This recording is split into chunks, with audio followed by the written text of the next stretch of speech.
Okay. It says I'm recording, so it should be good. Perfect. So, my camera's up here. Welcome to Family Tabletop. I don't even know the name of my channel. Tabletop Family. Welcome to Family. Welcome to. Oh my goodness. Welcome to Tabletop Family.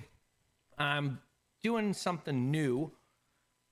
This is a segment I'm thinking about calling 7 questions per hour. I'm going to set a timer on my phone, and I'm going to give us an hour of time to speak. I have 7 questions. I'm going to be talking with Bob from TickingTimeBob, and essentially trying to get to know Bob, try and get to understand some of the reasons why Bob likes tabletop RPGs, and maybe probe a little further, assuming that I actually get through these 7 questions. I tend to ramble a bit, and I tend to press in when people give responses to things because I usually want to understand. So I will be getting a timer ready now. Let's see. All right, so timer.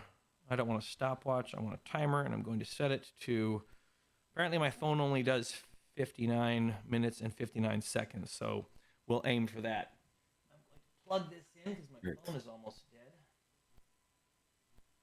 All right, and it's going to give me a radar alarm when it's all done. That's going to be exciting. So, Right. Bob, anything you want to start with before I hit the timer and start with questions? Yeah, sure.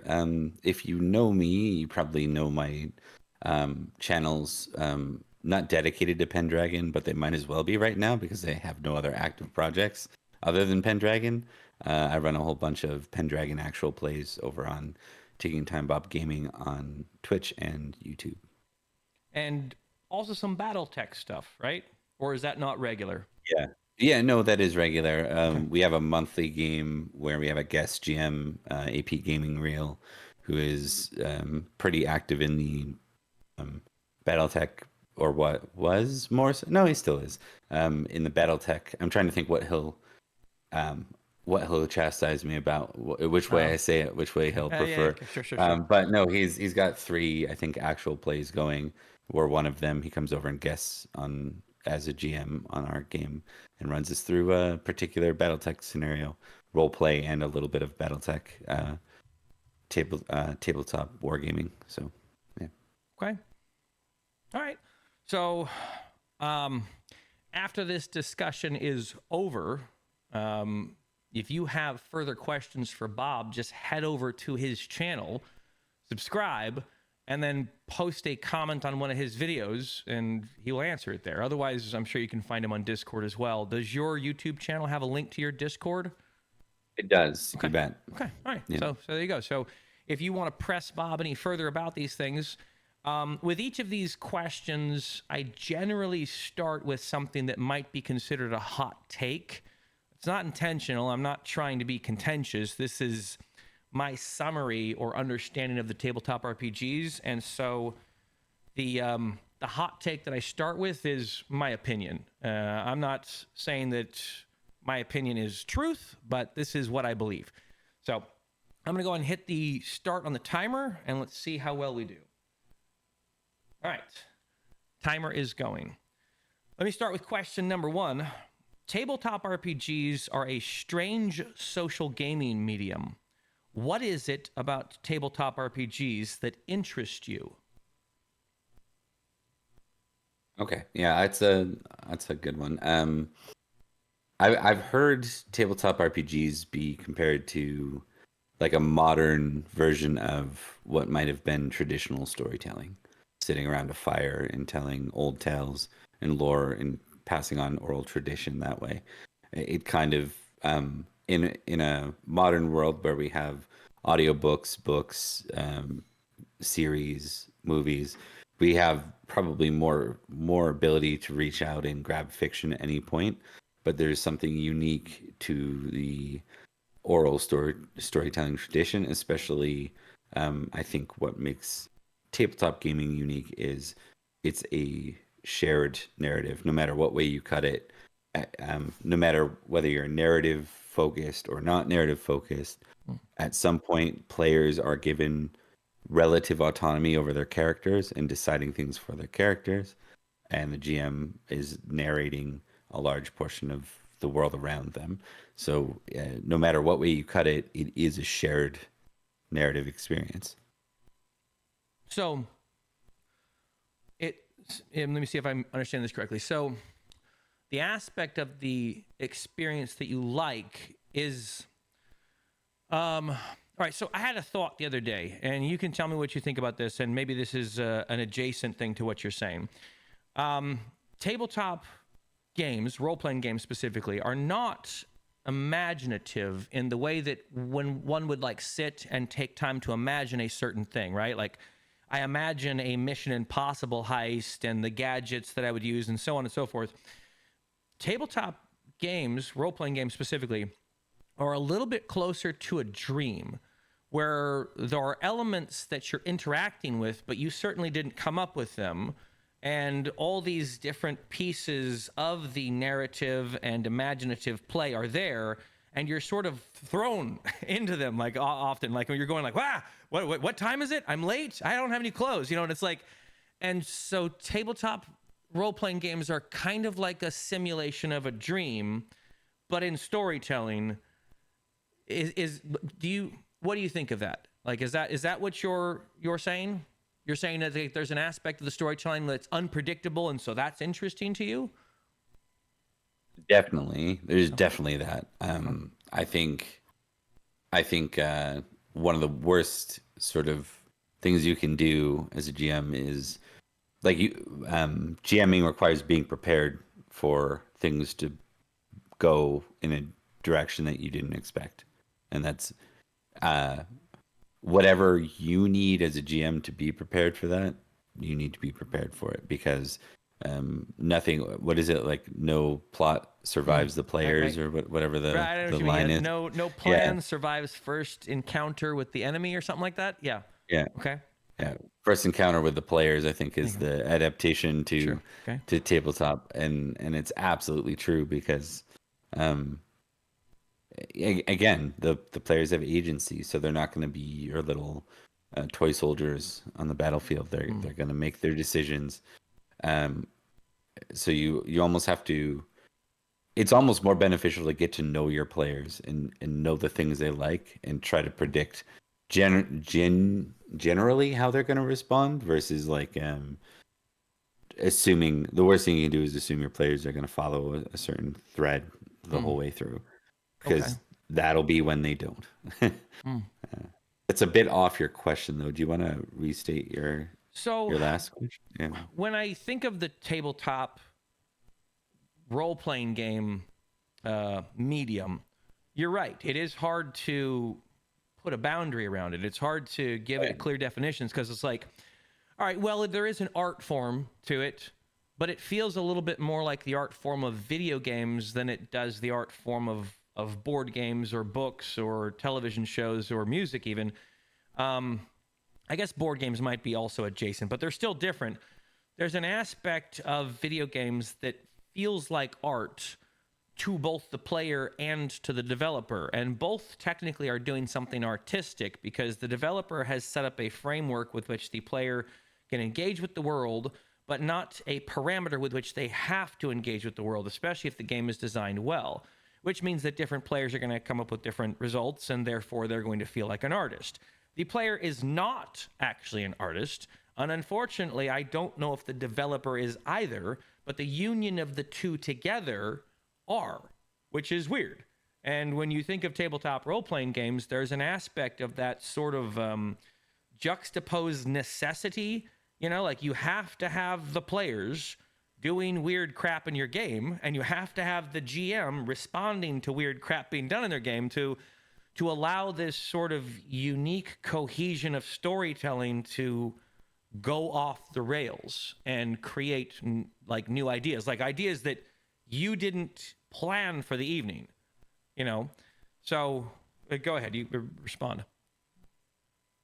It's interesting because before streaming games and stuff like that, I followed the theory that the uniqueness of tabletop role playing games are there is no passive audience.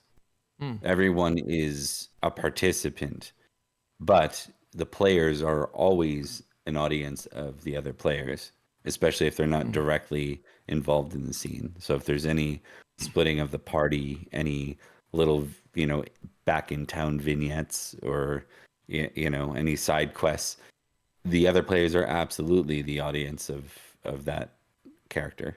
Mm. Um, and that's unique to role playing. I can't think of another scenario Oh. where everyone is participating in Mm. a story that isn't prescribed.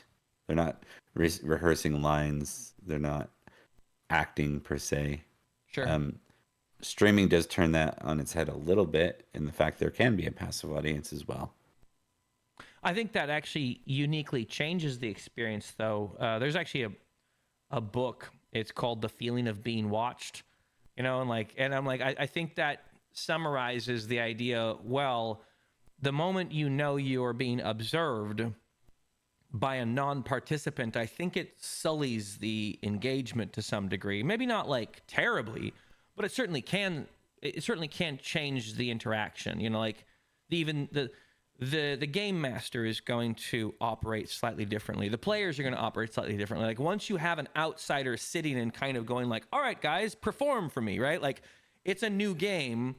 And you're going to get players that are normally on their phone coming out of the woodworks and stuff in a different way, and then maybe Yeah. they're not even on their phone. But there's going to be a new engagement the moment you put an observation panel in your game room. Yeah, absolutely. I think that is the case. I don't have a negative view of it because of experience. I just Sure. don't, if anything, I think it slightly enhances people wanting to be on time, people wanting to not be on their phone. Mm, Not all, no, it doesn't solve it all though, right. because there is this weird thing that if you start doing it on the regular, it doesn't feel that different than playing with the camera or I see. the record button off. It It kind of becomes feels like the same thing. it becomes normalized to some degree. Okay. Yeah, Okay. like if I were to, my GMing on stream versus off stream is almost identical at this point. Mm, I'm not sure it was the case when I first started streaming and I had nerves and I mm, was real worried about what everyone said. Now I'm just gonna sure. run a certain way.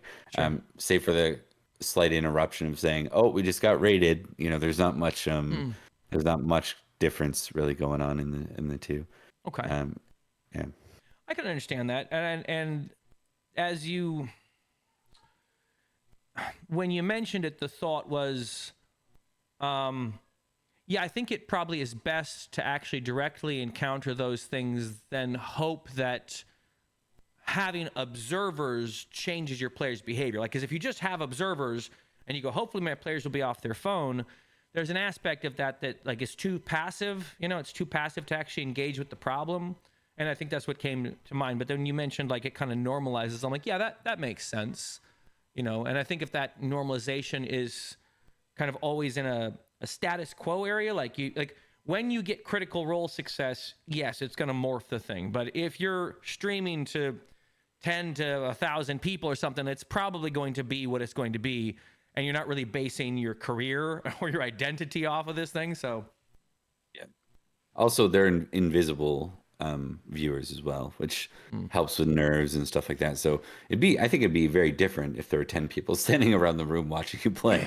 sure. That would feel a little more uncomfortable because you feel like it would remind me of like being 10 years old and playing with GI Joes or something. While a bunch of people watch me play GI Joes with my friends. Right. Like that would be weird. Like, or 8 years old or whatever. I can't when remember when I when stopped. you put it that way, I totally get it. I'm Yeah. generally hoping people don't see me playing with my miniatures.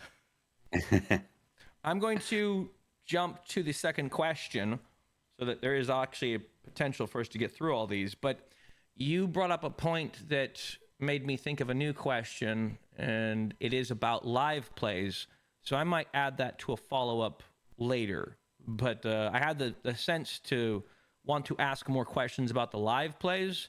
I'm going to maybe table that for now, though, and hopefully I remember it. If I don't, remind me at the end of this session if you can. But question 2, Great gaming sessions can be a lot of work for a game master.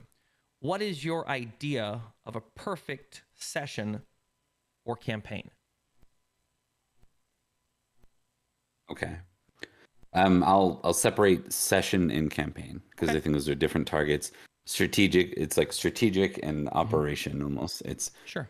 so we'll start with like operationally, the perfect session is everyone's engaged, and at the end of it, most people say everyone had fun. I think it goes past fun. Um, I'd say everyone felt something out Mm-hmm. of it. Um, some of my best sessions as a player were tough ones, ones that didn't work out well. Um, people wouldn't necessarily describe going to see a tragedy and coming out of it and be like, man, that was so much fun. Right? Right. Um, it's about, there's a uniqueness to playing these games where there's an immersion aspect. And if you can get players into caring about the characters, not just themselves either, but like the other PCs, the NPCs, um, there's something magic that can happen where they now have a vested interest in the outcomes, um, and the I think the best games are the ones where at the end of it, it's evident without even polling anyone, asking things, that everyone was moved by it in some way, and it might not even be something you planned. Mm. It might be something, a bad roll that created a moment. It might be the players deciding something that completely took your game off the rail, which is exciting. That's another good Sure. example of a perfect game is when the players go way off of what you expected, it surprises you and it works out to be interesting in some way. Mm. I think because that then makes it like that then tells you as a GM, okay, they're not just my toy soldiers, they're not my minis. Like these are people that are always going to challenge the story and make it something different. Mm. Um, yeah.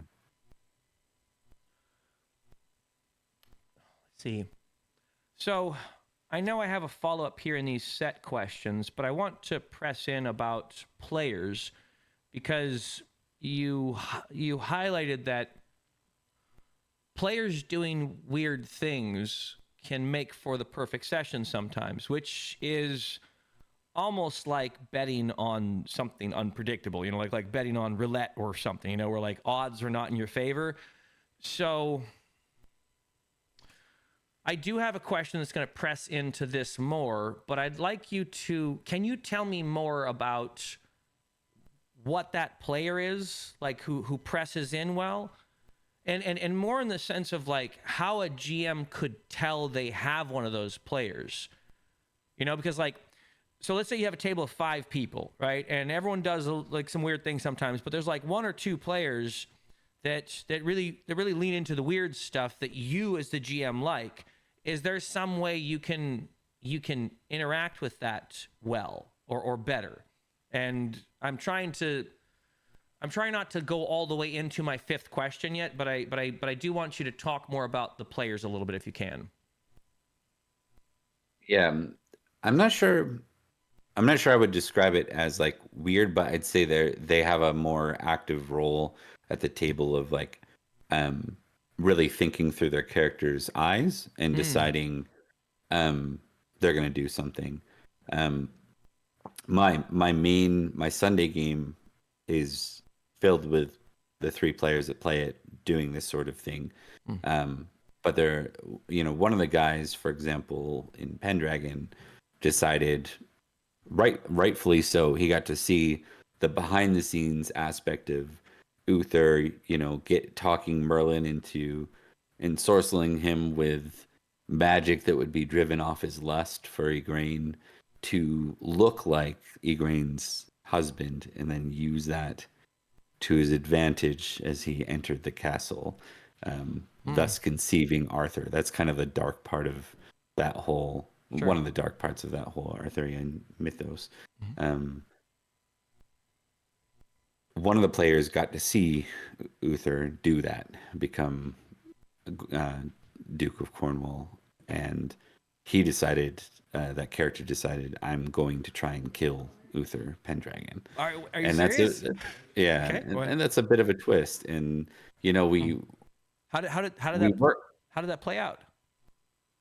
Well, okay, so there is something written in the greater narrative that expresses that, you know, it's not just Uther, but a whole bunch of people get poisoned at this feast. So I kind of worked with the player without him realizing it, setting him up to be the poisoner, Mm. um, Okay. of just Uther, not everybody. Okay. But when he got to the place, he sees Uther start to get sick, and he's like, "Yes, it worked." But then everyone else starts to get sick around him, and he's like, "Oh no, Mm. oh no, I ate and drank stuff too at this feast." Mm. And so he became poisoned. So the whole place died. This character survived because there's sort of a narrative interest for that to happen. We had one healer at the place with one thing, and they gave this character the thing. But it was a very interesting plot. The whole setup from him, you know, kind of losing his hand, so he became more of a useless knight. It Mm. was sort of a we gave him an opportunity to maim his character rather than losing his character, Mm. and he chose to maim him, lose his sword hand. Said, "Okay, your sword skill's gone. You sure? Like you're back to like sword 4 or whatever. You Mm. know, like you're a novice with your left hand. You." And he's like, "Yep, I'm on board." Huh. And then to seeing Uther, which was like kind of like gave the players, do you want to be at Castle Terrabil or Castle Tintagel? And he wanted to be at Tintagel. He's the only of the main characters that was there. And then it was a matter of what he focused on while he was there. So it's kind of like honoring their agency. You know, Mm. if you give them choices, you need to at least make it as close as possible. You don't need to give them choices that really don't like. How do I put this? If they don't fit your worldview or they impact something majorly problematic and strategic long term, I think you need to find a middle ground for that. Mm. That's my. There are narrative GMs that are just like, nope, nothing is off the table. Sky's the limit. But I don't think things should be easy. Hard Mm. things shouldn't be easy. So if they want to Sure. assassinate a king, that's not going to be easy. You know, you really gotta do well at a number of things, and you know, I'll help you guide you there and make it narratively interesting. But you know, there might be some roles that backfire. You might do something stupid that backfires. You know, Mm. all that sort of thing. I Yeah. understand what you mean. The unearned aspect of accomplishment cheapens the actual accomplishments that could potentially be there. So if you just hand your players a boat and a castle and a fiefdom and whatever, it kind of it makes all those things rather meaningless or maybe arbitrage. Like it's just something where I'm like, oh, this is on my character sheet. What do I do with a castle? But the castle I have to work for and defend, that's a castle that matters. That's kind of why I sort of reject the idea of these bastions in the fifth or whatever, sixth edition, whatever it is. They seem stupid. I don't like the idea that the dungeon master really can't do anything with it, and I don't like the idea of them not being attackable. That's bewildering to me, but I'll try not to go off on a tangent about it. So, okay, If you, go ahead. if you, just to speak to the other part of the question, I'll try Mm-hmm. to keep this one short. Yeah. I think a good campaign to me, and I talk to my friend about this a lot too, because I have a friend that I GM for, and then they GM for me. This is an in-person GM, Mm-hmm. and I tend to base my games around like a shared experience. Like some of this is from taking from certain like game authors and people I've followed or games I've liked. Is can we give this game a framing out of the gate? Mm. You know, is this, you know, you go into Romeo and Juliet knowing it's a tragedy. They tell you it's a tragedy. What if we made a Mm. game and we decided ahead of time as a group, this is going to be a tragic story. Give me some This is going to be metric to Rogue One. Give me some metric Yeah. to understand that. Okay, so I get Rogue One. This is a suicide mission. We're all gonna die. Okay, like 10 candles or something. But let's say Mhm. you're playing whatever Shadow Dark or Pendragon or something like that. You're playing some game system where it's not like the system isn't designed for tragedy or comedy, let's say. It's just kind of an open system. What does that look like? How do you, because when you mentioned it, I'm like, oh yeah, that is interesting, right? Like, how do you propose that and have it be something that mechanically manifests in the game without the players being able to reject it midway through or something, right? Like, do you have to then come back and remind the players, remember, we're playing a tragedy, everyone's going to die? You're like how do you, because that is an interesting idea, and I like that, but I want to know how you do that. I think it's a fair framing. So if you're not playing just a true sandbox, where the whole point of I think the whole point of a sandbox is to explore a sandbox. That's Okay. it. Yeah. It's Right. just Okay. you can play what I call like a dynamic game without it being a true sandbox. A true sandbox is our focus is simply to probably survive and explore the sandbox in whatever capacity that sandbox exists. Um, in that sense, you don't need one overarching sort of what would be the framework guideline. Okay. Sure. Yeah. I'm looking for the right term, but it's not, you're not on a track. Mm-hmm. That's not necessarily the point.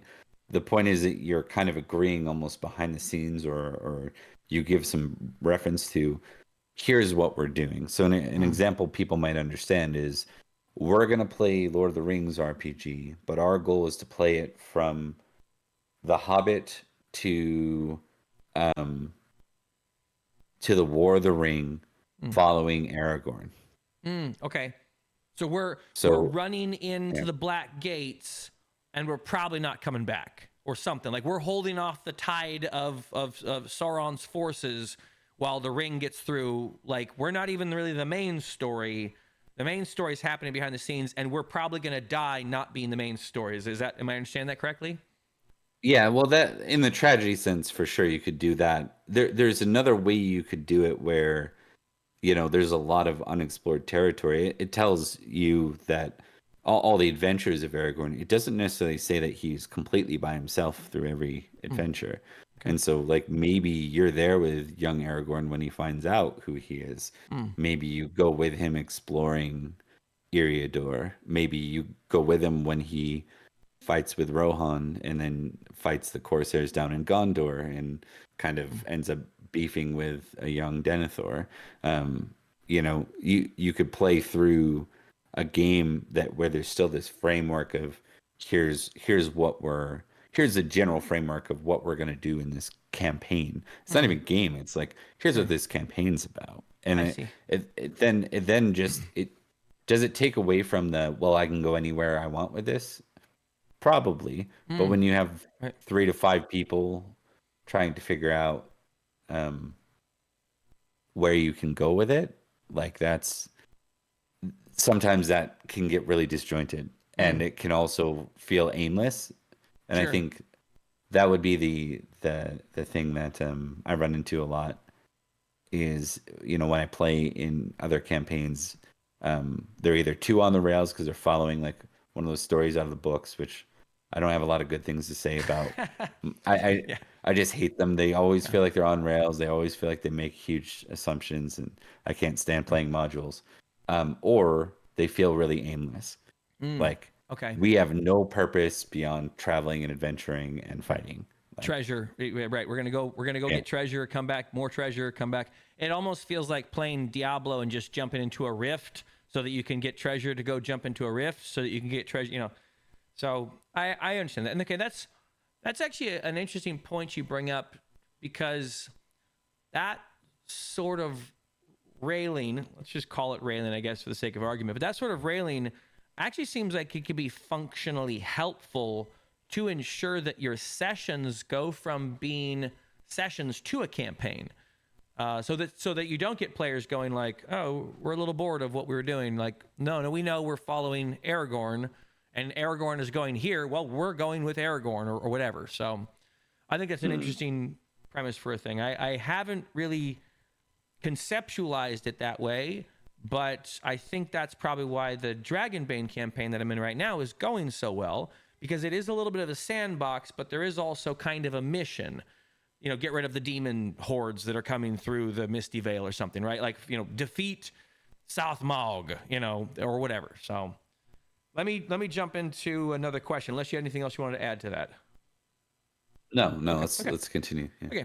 Okay. Different tabletop RPG systems allow a game master to build and run different types of worlds. What systems do you prefer to play? And a kind of a hyphen addition to that is, do you prefer systems? So do you prefer different systems in order to help you run games better? So like, what systems do you like? And is your choice of systems about helping you run better games, essentially? All right, I get you. Maybe it's easiest to start with what I don't like. Like, Okay. I'm not a huge fan as a player. I get bored real quick if it's, which is weird because I enjoy. I'll give a caveat of I enjoy a good war game. Okay. Um, I don't enjoy most war games as tabletop RPGs. I don't enjoy the grid, very long term Okay. grid based combat. It can be fun as a part of the adventure, but you know, um, I think most systems, the number of pages dedicated to combat versus the rest of the whole concept of role playing, combat's only a percent portion of Sure. depending on how much meat in the book there is dedicated to combat, it tells you how much emphasis Okay. combat is by default in your game. Mm. Um, you know, and so I tend to navigate away from games with really meaty combat because I don't think they tend to do it as well as war games. Um, and it just feels like the game is telling me that's what we should focus on. I think role playing is a better medium um, when combat is maybe a third or less of the focus. So Okay. I think that's a good way of articulating that. Starting with the thing you don't like helps me to see the thing you're looking for. So when you're looking for a game system and you are conceptualizing what's going to help you run games well, I'm not sure if you can hear him, but he's making a lot of noise. Hey, I'm talking right now. You go back to mommy. No, leave it alone. Go back to mommy. Thank you. Hold on. Do I have the train of thought? Yes. So when you're looking for a game system, you're looking for a game system where there is a balance in combat versus other things that are not combat, and you want that balance to formulate the ratio of gameplay that you like to put in. So let's say your gameplay ratio is like 40% combat, 60% not combat, and maybe it's different than that, whatever. You're looking for a game system that matches that in its design, because you wouldn't want to try and shoehorn a tabletop war game into your role playing. Am I understanding that correctly?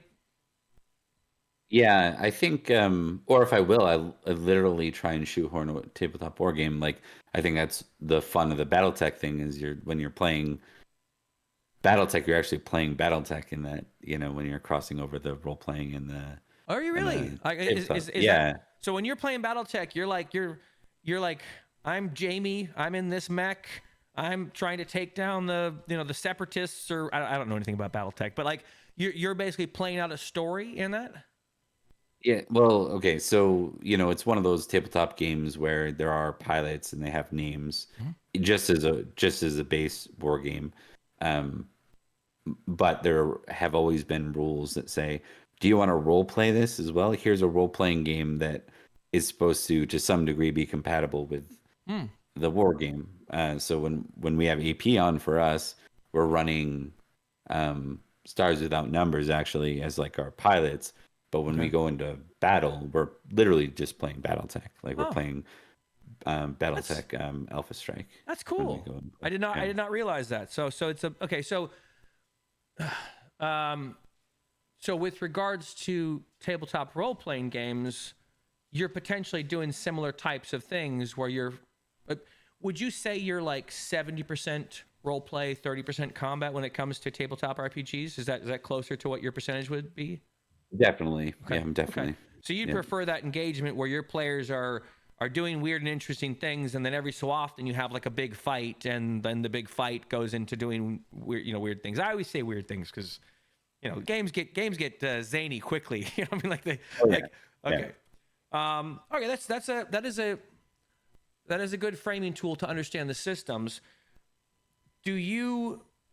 This is kind of a rekey on the follow up, which is essentially, do you think the systems you choose help you run games better? Yes. Okay. Absolutely. Okay. All right. I choose games with mechanics that I think mechanics are important. They're not necessary. Mhm. And like the idea of this is you can role play anything. I could role play, I could take, Guess Who and turn that into a role playing game somehow. Mm, Um, or chess, like that mm, that's a theory, but mechanics are designed they kind of tell you what that game system is supposed to mm, consider important, sure. and it doesn't mean you can't house rule it to be something slightly different. I think that's why house rules exist. Right. But I think why not start with the framework of what you're after to Mm, begin with.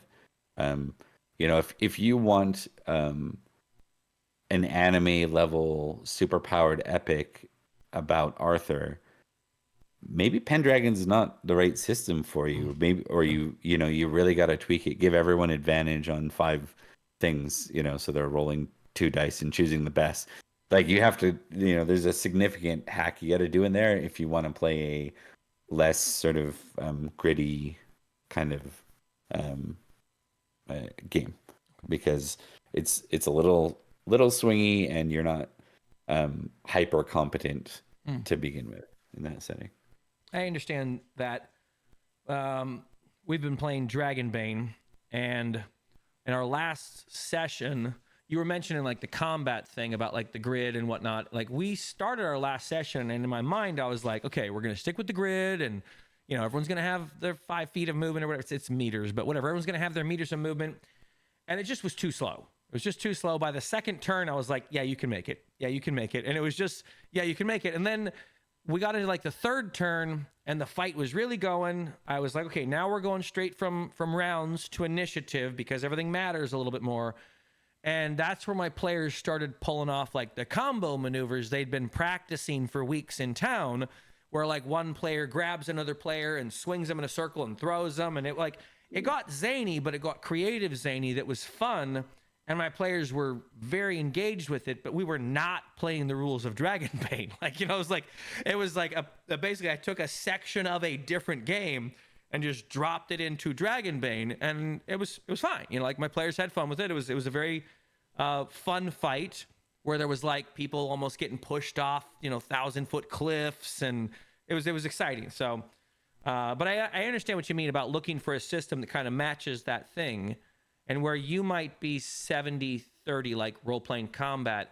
I think I and my players might be closer to like 60-40 or almost even 50-50. So there's a part Hmm. of me that goes, okay, not every session do we have to have a big combat, but every other session we probably have to have a big combat, and Hmm. maybe one that takes almost the whole session because my players love doing that thing. At least most of them do. Yep. I think too, if combat's going to be a big thing, you almost want to make it a system that's designed for things like quick healing, Mm, things yep. like because if you can't take that short rest and just be okay again, Right, right. like if you were to try to do combat every second session in Pendragon, unless you were walking through easy characters, you're gonna Mm. be spending months. So we're gonna be skipping forward months while you heal, Oh, because okay. your wounds don't go away I quick. see. Okay. You know, Yeah, that's very yeah. different. That's a very different game system. When you put those mechanics forward, it's like, oh yeah, no, I'm not I'm not saying that my son wouldn't like a game like that, but we've not played something like that. Like I haven't played a game system where healing is something you have to plan into your next session. It's like, oh, hey, you got back to the town and you guys slept and you ate rations, so you healed. I mean, like It's a little more Gauntlet Legends, right? Where it's like, wizard needs food badly. Wizard's all better now. Yeah, Yep. exactly. And I think that goes back to the stakes question, why you want to give your characters bastions, you want it to mean something for them to earn them. Sure. Kingmaker literally designed that way, like Mm, the Kingmaker Pathfinder campaign is just that. Let's start a civ, but it's not going to be easy. It's going to be a mm, cake. It's not going to be a cakewalk to get there. We're going to have to try hard to get there, and then even then we're fighting everything against us mm. to succeed at this. That's a much more meaningful story than, oh yeah, I just happen to have like this is land of my own This, and it doesn't mean anything relevant right. other than the benefits it gives me. Bunch of And like character things. Yeah. it's where I can it's sort of like the equivalent of like in MMOs, like buying land in MMO. Right. Like this is where I put my cosmetic stuff. I got chests down that I can put equipment that I don't need or whatever. Like if that's the focus, it's not that interesting to me. If you don't have to figure out what happens when your crops don't grow that year, then why even have land Sure. in a medieval setting? Yeah. Sure. I mean, it is something I feel that the games are. I feel like that might be where the tabletop RPGs are going, but that's actually one of my questions. So I'll wait to press in on that one a little more in just a moment. Question 4: a bad gaming session can happen all on its own. What are some things that you do to aim yourself in the direction of your perfect session? And maybe like, how do you prepare? But you can lean into that whatever you want. I understand that some of it can be preparation, but like, what are some things you can do to aim towards your perfect sessions? Okay. Yeah. I think so. A couple of things. Um, I always try to find a framework for what I'm aiming to do that session. And depending on what type of game it is, it might require more planning than something else. So if I'm doing like a heist somewhere, I might not, to make it feel like a heist, I might actually have to think ahead of time about some details of Mm, what what the conflicts are that they're going to engage in. It might require a little bit more effort on my part to get to the right outcome. Like I might have to plan specifics. What I try to do in a lot of the games that I run now is I try to do a lot of world building around the players so that there's a lot of reusable parts so mm, I can hot swap stuff in. Because if you can't predict what the players are like doing or going to do, the worst thing that you can do if you plan too hard around one thing and then the players mm, avoid that and you're like, oh no, I have nothing else planned, I don't know okay. where to go, and I have nothing built around them, so Mm, we're going to resort to some random tables. mm, Well, cool, but again, random tables, while interesting in getting from A to B, can feel quite aimless eventually, sure. you Sure. know unless you're taking them and weaving them into longer stories. But even then Mm, it gets uh, anime suffered from this a lot. Whenever the anime fell or got too close to the manga it was based off of, they go into these side quest realms of mm, like these side stories, and it was very evident to the audience that there were side stories. mm, I think when you have too many side stories and it's very evident that it's a side quest, it can sort of lose engagement mm, with the players. sure. Yeah. Like the way that some of the more popular intellectual property stories go, like where if you watch like the stuff that comes out on Disney Plus for Star Wars, like the Mandalorian show, it's like, well, it's 8 episodes of side quests, and the same for like Game of Thrones. And I get what you're saying. So it's right, if you get into that area of like random encounter, random encounter, random encounter, by the second or third or fifth, depending on which player you're interacting with, they're going to go, none of this matters. You know what I mean? Like, or hopefully they don't, but yeah, you have the potential for that. So it sounds like you're saying the preparation that you do is twofold, but it might have been a third fold. One is actually preparing something meaty, you know, like for the players to engage with, and maybe something that's going on behind the scenes. And the second thing to do is to have a backup for when your players refuse to go do that thing for some reason. And that has a random element to it where they're going to interact with it no matter what. And maybe the randomness of that thing is also going to be random for you too, so that it's surprising for you. Am I understanding that correctly?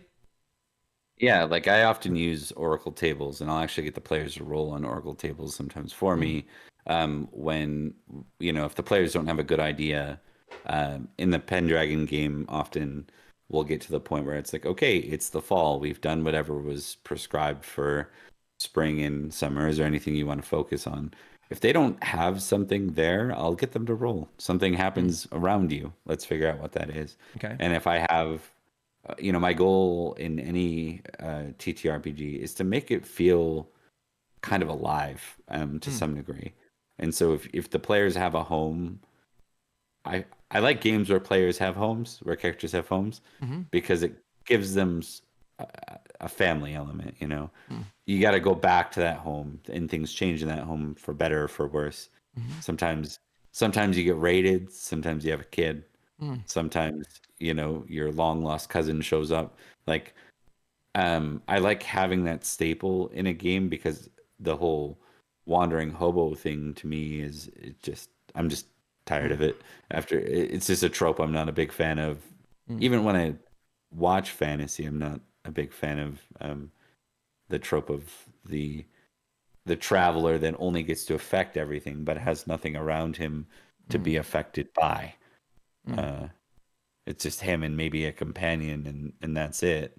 That's all they care about. Well, I just find that to be um, uninteresting because there's nothing that they care about mm. in life. Right.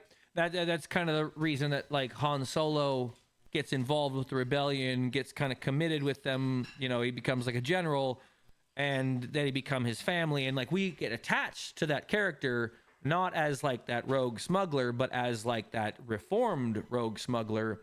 And then like when he's finally taken by the Empire, it's tragic. It's like no, don't put Han Solo in carbonate. So I know what you mean. Like when you first mentioned it, I was like, yeah, but there is a utility to a character like Shane or like Wolverine in the Logan movie. But you're right. It is a weird connection that I have to Logan in the Wolverine movie. In fact, I kind of don't like him. And I don't know how I feel about not liking him. Like there's things where I'm like, why aren't you doing this? Like, why aren't you being a better good guy? Like, you suck at being a good guy. So I know what you mean. Like, that's a valid point to that type of thing. And as you were saying it, the thought occurred to me, like, dude, I want to give my players families or something. Like in our Dragonbane campaign, it might be a little wedged in. It's not really. But at the same time, I'm like, oh, why not? Why not have like, hey, there happens to be a girl who's interested in this knight who keeps coming back to the town, building walls and stuff. Like, hey, Bishop, there's a gal who's interested in you, and like as you're mentioning it, that seemed like a really good way to not just build the world, but build the future potential of the world, and also add elements of um I don't necessarily mean to say that I want to lean into the potential catastrophe that can happen there, but that is weighted storytelling. Like it kind of happens on its own. Hey, you guys find out the town is being attacked and you're not there. It's like, Yep. whoa, we're teleporting home or whatever, something. If we can, Yeah. yeah, that's interesting. There's nothing that drives, I find, heroic players that have heroic minds to them a little bit more.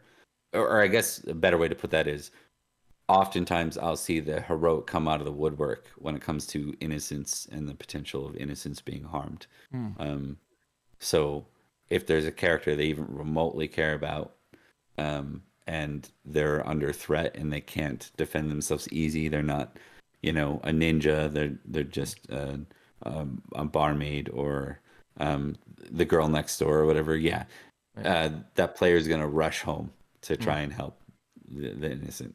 mm.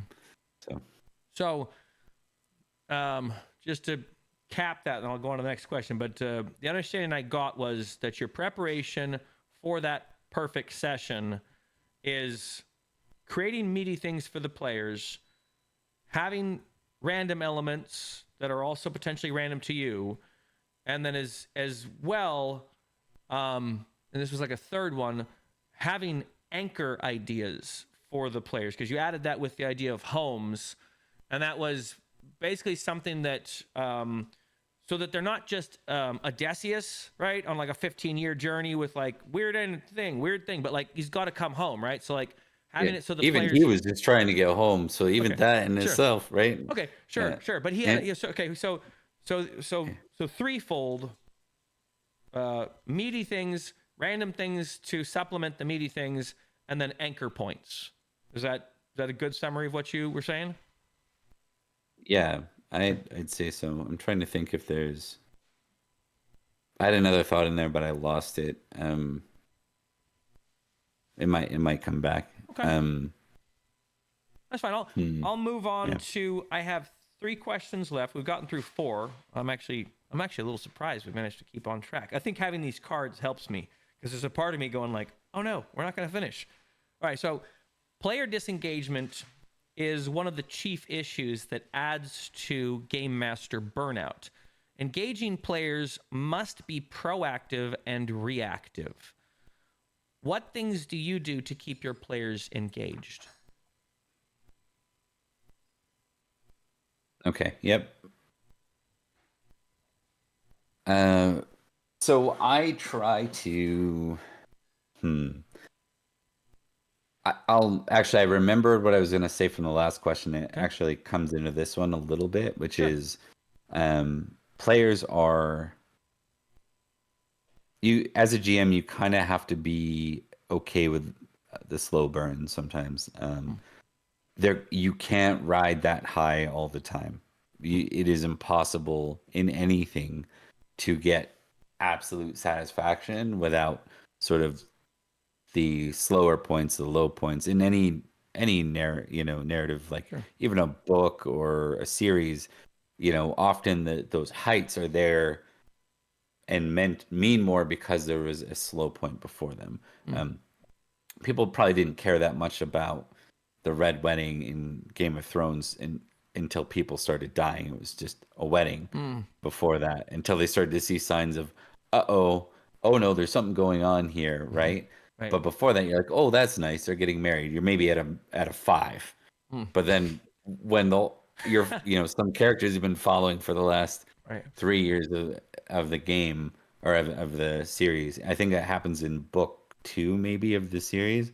So you've read 1,500 pages following these characters, and then you're watching them die, and you're like, Right. "Well, that sucks." Right. Like, Right. but like you're motivated. You're like, "I want to go into that story and kill that character that just did that." Like Mm, that set this up, right? Yeah. So keeping those low points in mind is helpful because then if a player's having a slower burn, it's like try not to misinterpret that as maybe they're more interested in you realize they might be stuck. Like I think that's part of it is diagnose why they might be doing what they're doing. mm. Maybe maybe they're on their phone and distracted. Um, um, you sound like you were diagnosing that a little bit last night.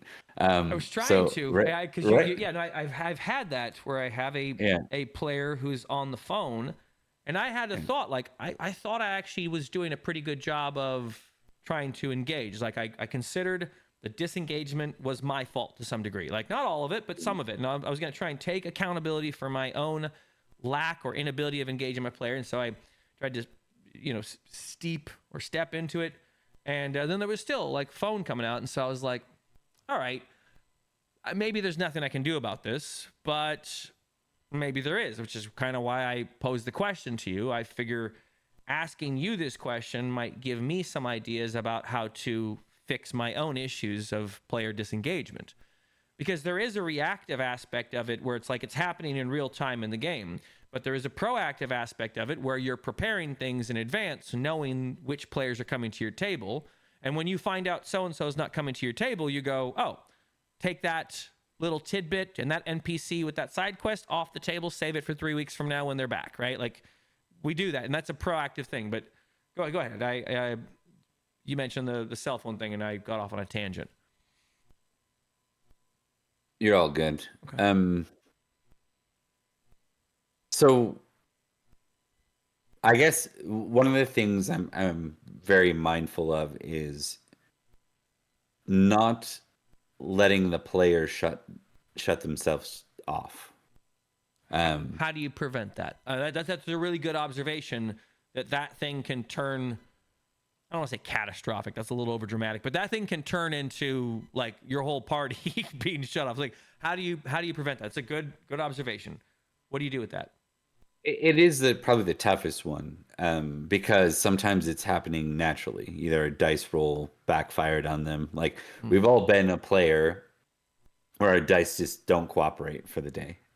And I've played with a couple players who literally their dice are cursed. I don't know how to describe it any other way. I have a friend who I would say on average rolls about 30% less well than the rest of the table in every game. And I've never, I don't know a lot of that happening, but and I don't necessarily even believe in, that. It's just Sure. statistically unlucky. That person is just unlucky. Right. And that, in a game where you're rolling stuff to decide outcomes, you know, the idea of dice can be terrible storytellers. They're useful, but they're terrible. They don't care. They don't care that you're Inigo Montoya and you've spent your whole time chasing down the man who killed your father with 6 fingers, only to get to him and fumble right away and drop your sword. Like, so what I try to do in those scenarios is always give a fail forward kind of approach. Like, yes, you did fail. Let's not flub the dice. Like, yeah, you dropped your sword. Um, but I'm going to give you another opportunity. You see this thing in the room, you can reach it from where you're at, even though you're on the ground. It's costly, though. You're going to do this at a penalty, like raise the stake. Now they're invested because they're like, rather than shutting down because they just failed it, and it's like, oh, you missed. Um, the missing in an RPG is one of the worst things because you just envision these two people with fun noodles just swinging them like this. Sure. So trying to give the idea that when you fail, maybe it's not even a failure. It's like Pendragon will describe it as just as you were about to swing, they raise their shield dramatically at the right time. Then you're emphasizing the caliber of who they're fighting, making them seem like they're a competent warrior rather than your incompetence as your character, Right. just biffing a weapon Right. swing. Sometimes it's hearing the word no with players, like when they have ideas that you're like, well, that's wonky, or I really don't like that. Right.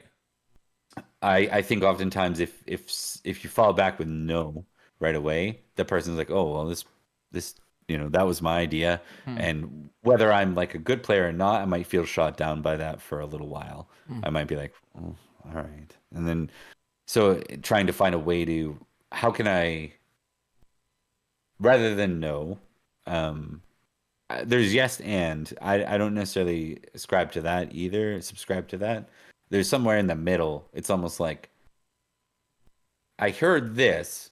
Here's uh it's almost like Pawn Wars or whatever. It's like you know here's the best I can Sure. do.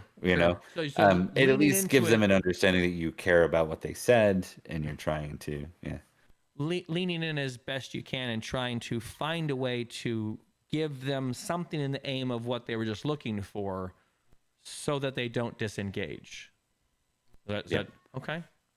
And generally being aware of what the players wanted out of those characters is useful because then you can always pull on that. Like I try to get into the psychology of my players and the characters they designed all the time. I feel like it super benefits me because I'll hear often from my players. They're like, "Oh man, I really needed to go over that with my character. How did you know that?" And it's like, I didn't even think of it. Mm, I'm just following the path of your character's story. Like, I'm invested in your character's story, um, with you. mm, Um, Not necessarily telling it exactly how you want to tell it, but I'm understanding why you, trying to understand why you designed your character that way, other okay. than fighter, Mm, Um, right. and systems that help me do that are useful. Systems where I've heard like the character sheet is a love letter to the GM from the player. Mm, It tells them exactly what they want to focus on. mm. And so studying sheets is kind of like studying film in sports. You're gonna take away some information that tells you what that character focuses on, what they care about, what are their strengths and weaknesses, um, what are they apt to do. I really like your answer to this question because it is highlighted something that is sort of ruddy. That's not quite what I mean, but it's obscured at least. And the obscurity that I'm trying to describe is being able to pay attention, right? Like what you've essentially described is the ability to pay attention, and essentially you have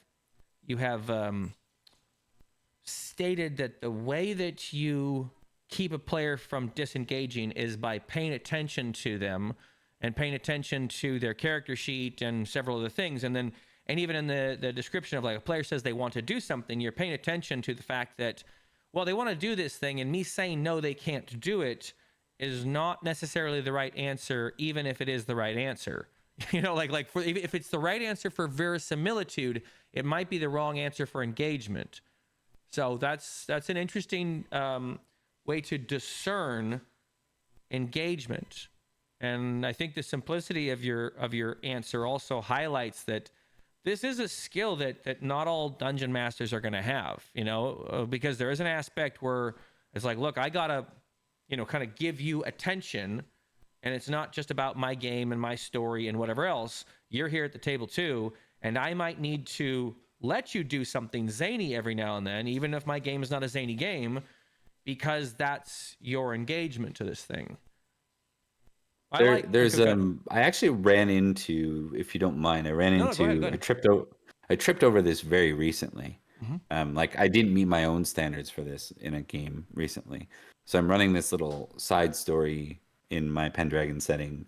I have open Pendragon, by the way, which is a drop-in community of Pendragon. People have characters, but there's not one ongoing story. Mm-hmm. It's kind of like, we're doing this, we're at this battle tonight, come join us if it makes sense for your character. And then people can drop in and play, because there's not a lot of, more people interested in Pendragon than people running Pendragon campaigns. There's a so in this idea, the players, the campaign that I set, it's called Anarchy in Londinium. um, it's designed to be very clear what it was about. It's Saxons are occupying London, right? They've conquered London, fell for the first time. We don't know what that's like. That's like apocalyptic, right? Like what does that mean? We're stuck on the inside.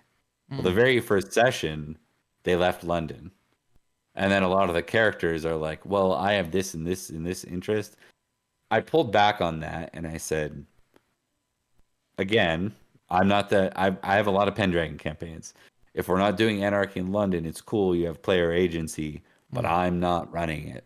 I'm not. I Mm-hmm. don't want to focus on a game outside of London. It was called Anarchy in Londinium. We're supposed to be in London. Like, I'm letting you know that out of character ahead of time.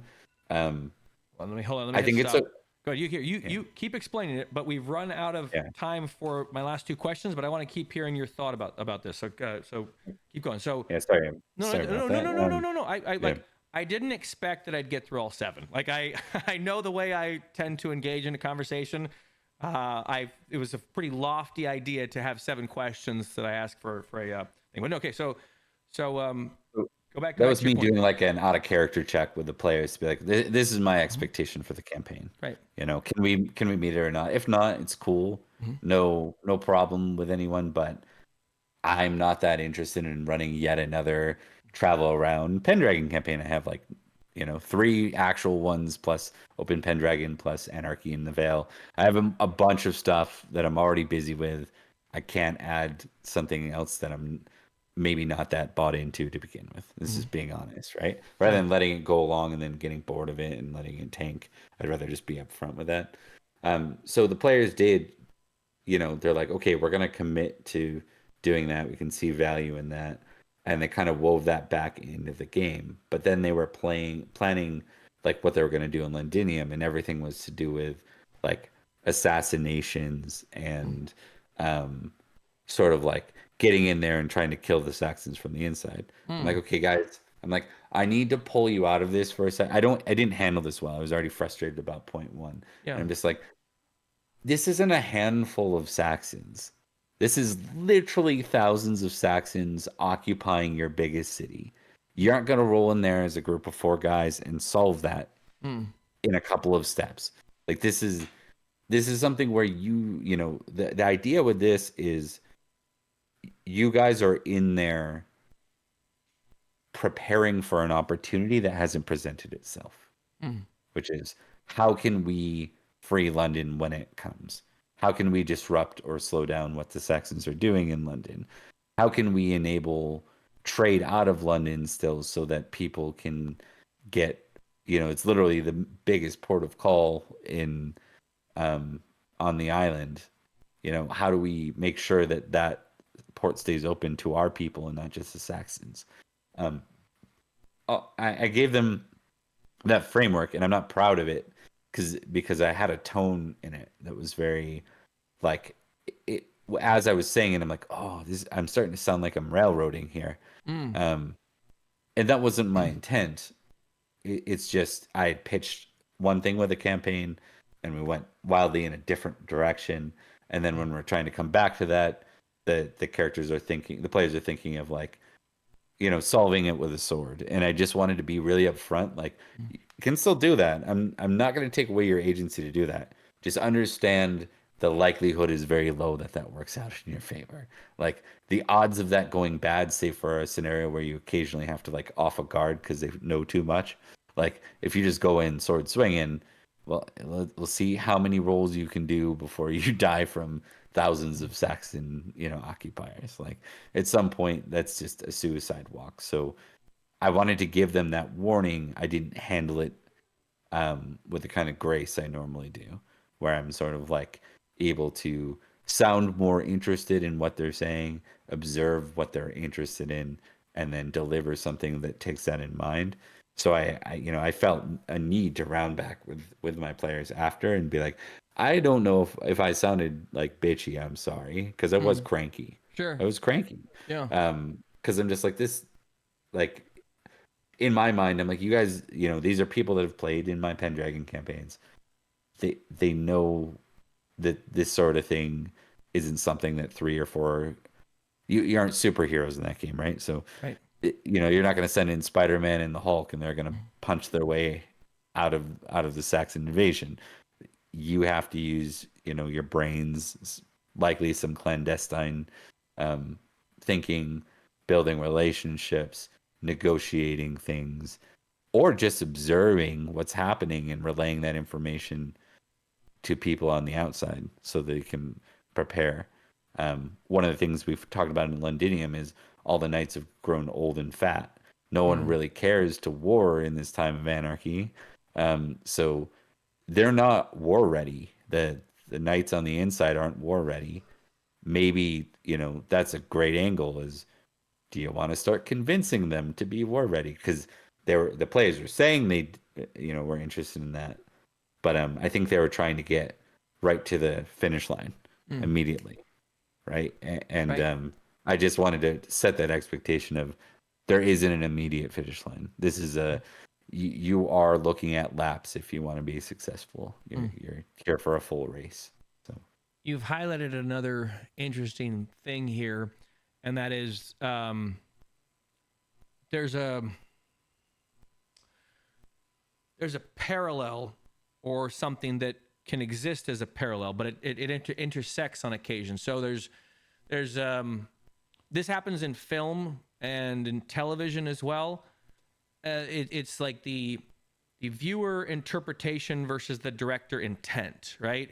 And those things are not always in line with each other.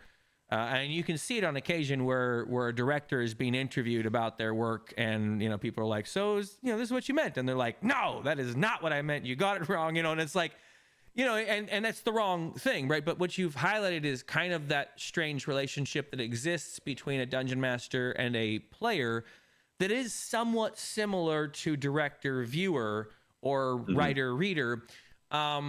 And that is a place where a disconnect can happen. And you highlighted a situation that I'm sure every dungeon master has encountered, because as you were talking, I'm like, well, I haven't had that thing specifically, but I have had a thing where my players went, "This is what we're doing." And I'm like, "That's not this campaign. Like, what are you talking about?" Like, and as you were talking, my thought was like, okay, you've obviously learned a lot from this experience. You had like a sort of a negative response initially. You even described yourself as being kind of pissy with your players, or having attitude with them at least.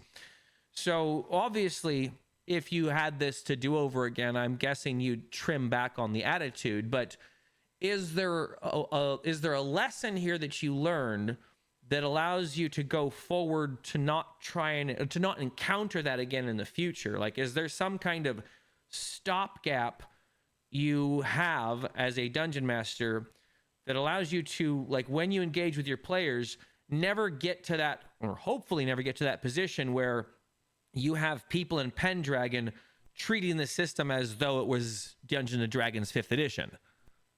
Yeah.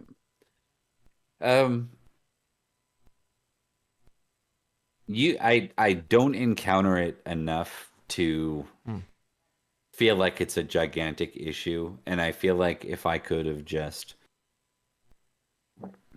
I feel like I could have not belabored the point. I feel like that came from frustration. Okay. I think I could have just set the expectation of, like, just so you know, like I do that all the time. Okay. I'm like, I like to make every role feel dangerous. So I'll bluff a lot, with that. It's like, oh, the best thing you can do in a scenario where the players are already on edge is just restate what they said they're going to do. It's like, well, I want to look around the corner. Oh, okay. So you're going to look around the corner then? Instantly that player's like, what does that mean? What's around the corner? Should I go around the corner? Like, I don't know if I want to go around the corner. That's a really good point. It's when you when you mentioned the like letting the players know a potential outcome of a dice or making things exciting. An example illustrated in my mind. One of my players' characters was about to get force pushed off of a cliff by a demon, right? And I'm gonna roll 2d8, and they're gonna move that many meters, and it's like, unless I roll 2 1s, this is a dead character. And so one of the other players does a counter spell to make it so I only get to roll 1d8. So immediately this d8 is a powerful d8. If I roll I think it was a 6, 7, or 8, or a 7, 8, something like that, it's just a dead character. I'm like, so long as it's, I think it was 6 or under. So long as we 6 or under, and I'm like holding the dice, and people are just like, they're fixed on it. That potential danger was, I think, the most exciting roll of the evening. And when it came up as a 5, and the player was right at the edge, and it was like, oh, people were excited. So you made a good point about that engagement thing as well.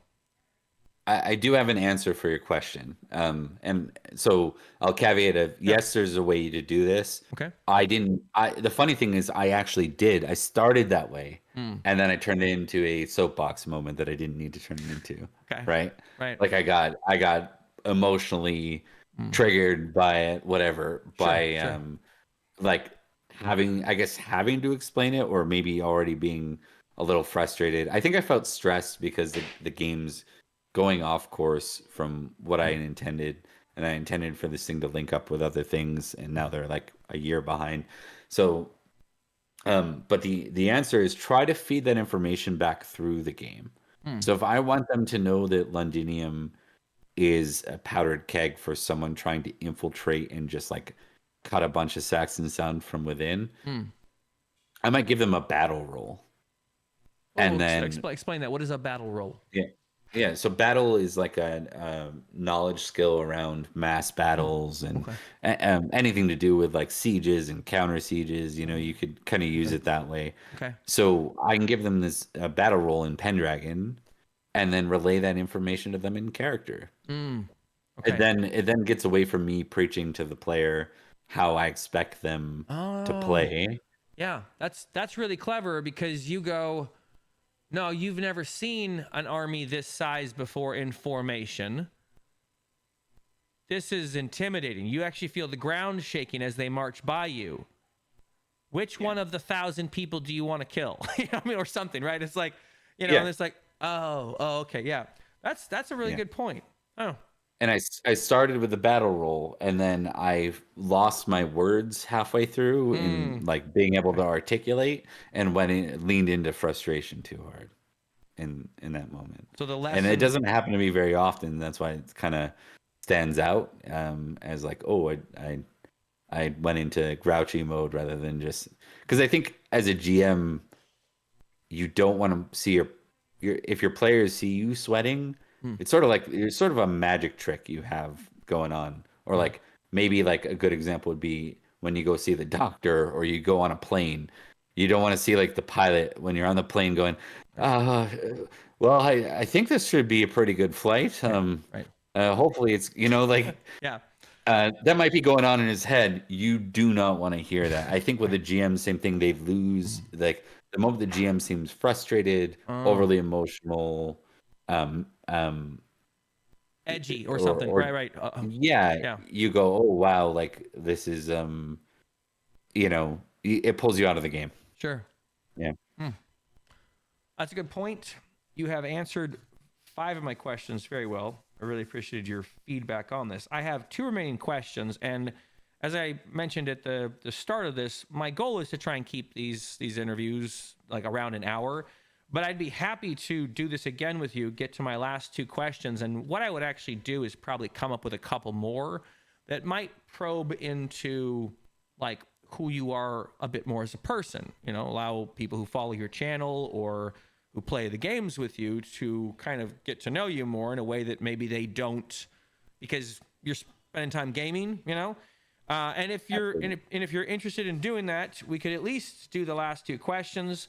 But if you are willing, I would probably come up with a series of like another 4 or 5 questions that are, tell us about yourself and, I don't know what's your favorite happy thought. I don't know, whatever. I'll come up with something, and they'll probably be in line with this, but allow you to maybe step into other people getting to know you as a person, if that makes sense. Yeah, absolutely. I'd Okay. love to do that. All right. Yeah. So once again, for anyone who's at the end of this video, please give a shout out to your channel. I will put a link to it down in the description as well. But go ahead, give a shout out to your channel, and maybe let me know what let anyone watching know what you're going to be doing in the next few weeks, so they know what to look forward to as far as like live streams or plays or tutorials, whatever you're doing on your channel right now. Sounds good. Yeah, so I have my main campaign that's been going since I think 2021, set in Salisbury, and it's Pendragon. And I believe our next session next Sunday is our 100th episode Hmm. of that. So Okay. 100th session of that. So I need to Wow. quickly see if I'm missing a video from a playlist Hmm. because I'm using a playlist count Mhm. to determine that. Okay. But if I am, then we're already past 100. Just kidding. But no, we Hmm. should have our 100th episode next Sunday actually. So Okay. that's news to me as of last night when I checked it. So Okay. because it's like, oh, I haven't checked that in a while. And I'm like, Oh. oh no, it's next week. I have a video I'm editing. I'm trying to be very careful with it because it is a React and I don't want to get copyright strike on it. But Hmm. I got with AP Gaming Rail is the guy who comes over and runs BattleTech with us, Mhm. and Eric Vulgaris, who I learned how to stream slash run Pendragon in a way that fits like how my style. Mhm. I'd say I have a overlapping style with how he does it. So the 3 of us got together and reacted to John Borman's Excalibur from 1981. Okay. I have to edit that down to Mm, not 2 hours and 30 minutes because it's mhm. a 2 hour movie and then 30 minutes of banter. Sure. I'm working on that. So next week, I hope to have that out by the end of this week. Okay. Um, yeah. All right. You got a lot of And things going on. Good, good, good. yeah, and I have an upcoming interview with sorry, his last name's not coming to me. I want to say Robert Schneck. Okay. He wrote the Book of Sires for Pendragon version 5, and he's involved with some of the books upcoming with 6th edition. Mm. Um, Does he work and with he's Chaosium? I think a bit, and Okay. he's also just really involved in the Pendragon community. Okay. Goes by Vortimer. Good stuff. And yeah, he volunteered to come in and talk about his experiences with Book Sires, and I think he has some new stuff to share. So Okay. that's exciting. Okay. Stuff that isn't necessarily, stuff he's allowed to talk about. Sure. So that's fun. All right. Yeah. Bob, thank you for hanging out and chatting with me. I'm going to hit the end record button in just a moment, and then we can chat a little more afterwards. For anyone who's still watching this, thank you. If you like this interview and you like this series of questions coming up and you want me to do more of these things, please either tell me down in the comments that you would like me to find more people to ask these, same 7 questions. That's probably what was my plan, actually. But just let me know what you think of this, and that'll give me some indication of whether or not I should continue pursuing more interviews. I probably will either way, but I'd still like to hear your feedback. God bless you. Have a good day, and talk to you later. All right. Let me hit the stop record button.